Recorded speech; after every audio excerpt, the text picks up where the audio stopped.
After being named the starter in Week 14, Jalen Hurts put up 3 very good fantasy games. But will he carry that into 2021? And where should you be looking to draft him? I'm going to tell you that. We're going to take a look at Jalen Hurts' season, his outlook for next season, and I'm going to tell you exactly where I think you should draft him and what his upside is. So let's take a look at Jalen Hurts, what he did in 2020, whether he can do that in 2021, and his overall fantasy outlook. So I want to start this by saying, if you haven't noticed yet, in fantasy football, statuesque quarterbacks are dead. Okay, they're dead. Like the Matt Ryans, guys like that who just stand there and don't move. They have very limited upside. If you look at the top 10 quarterbacks in standard 4-point passing touchdown leagues this year, only Aaron Rodgers and Tom Brady finished inside the top 10 with less than 225 rushing yards. But they did that on the backs of a combined 80 touchdowns through 16 weeks, and they each chipped in 3 rushing touchdowns, which is very uncharacteristic for those guys, right? So apart from the couple of outliers like Rodgers and Brady, if you don't have that rushing upside with your quarterback, it's very unlikely you're going to get a top 10 season out of them.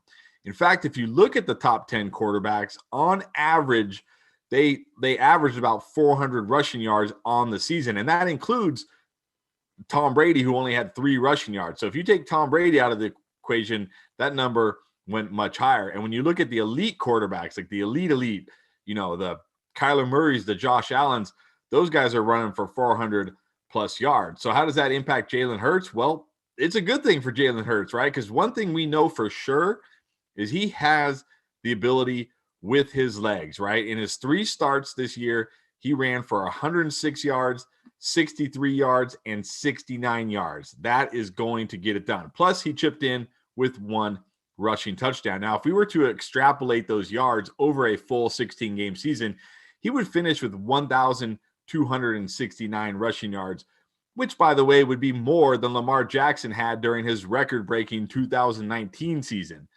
Now, I'm not saying Jalen Hurts is going to rush for 1,200 yards next year. That's crazy. But it shows the immense upside and the very nice floor that he brings with his legs. And in today's fantasy football game, a mobile quarterback like Jalen Hurts is so valuable. But you still got to be able to throw the ball, right? Again, it's not all just about rushing, because if we look at those same top 10 quarterbacks, only Lamar Jackson finished inside the top 10 with less than 3,600 passing yards. But he did that because he ran for over 900 yards and had 7 rushing touchdowns. So despite rushing for over 900 yards and scoring 7 rushing touchdowns, he still only finished as the 9th highest quarterback, because without that passing aspect, it limits that elite ceiling like guys like Kyler Murray and Josh Allen have, and it prevents him from getting inside the top 5. So can Jalen Hurts do it with the arm? Well, let's find out. Again, after his first start where he only threw for 167 yards, he topped 300 yards in his next 2 starts. Once again, I'm not talking about week 17 here. The fantasy season ends in week 16, so I don't know what's going to happen in week 17, and I don't care. I'm only talking about the 3 starts prior to week 16. He also had 5 passing touchdowns in those 3 games. And if you look back at his final year at Oklahoma in college, he finished 8th in the nation in passing yards and 1st in yards per attempt. So he can certainly do it with his arm and with his legs.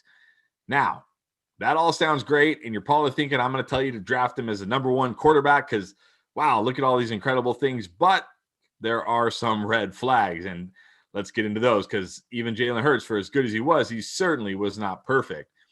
For starters, he didn't complete more than 56% of his passes in any one of his 3 starts. Now, I don't know if that was because he had terrible weapons around him. I mean, you look at that Eagles receiving group, and, Dallas Goedert was probably his best receiving weapon.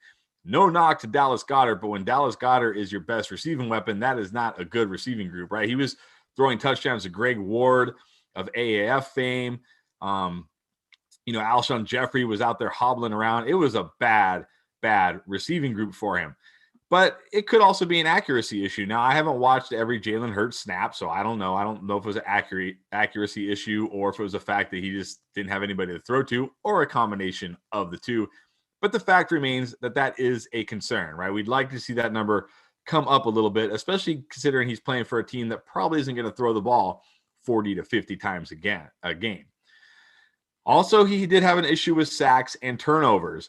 In his 3 starts, he took 9 sacks and he had 4 turnovers. And this is a big deal because no quarterback inside the top 10 in 2020 had more than 16 turnovers. So that's certainly something that he'll need to address in the offseason. And hopefully with a full offseason, with Doug Peterson and that Eagles coaching staff being able to game plan around him, they'll be able to get that more under control. And if they do, that will be a big boost to his 2021 fantasy outlook.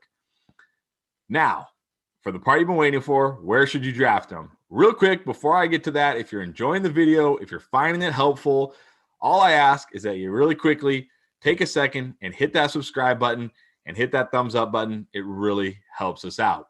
Thank you. And with that out of the way, let's get into where I think his value lies and where I think you should be looking to draft him. So, assuming he's the starter for the Philadelphia Eagles in 2021, which at this point seems almost certainly that he will be, barring maybe an injury or something crazy, I'm very confident to say that I think Jalen Hurts will finish as a top 10 quarterback with really little trouble.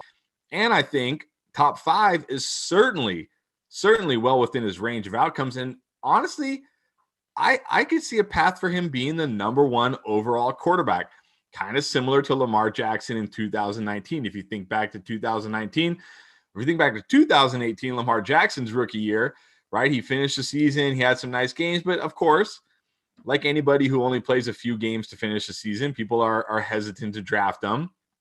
Going into 2019, he was not one of the top quarterbacks off the board. He was in the double-digit rounds. He was, outside the top 10, maybe even the top 15 quarterbacks.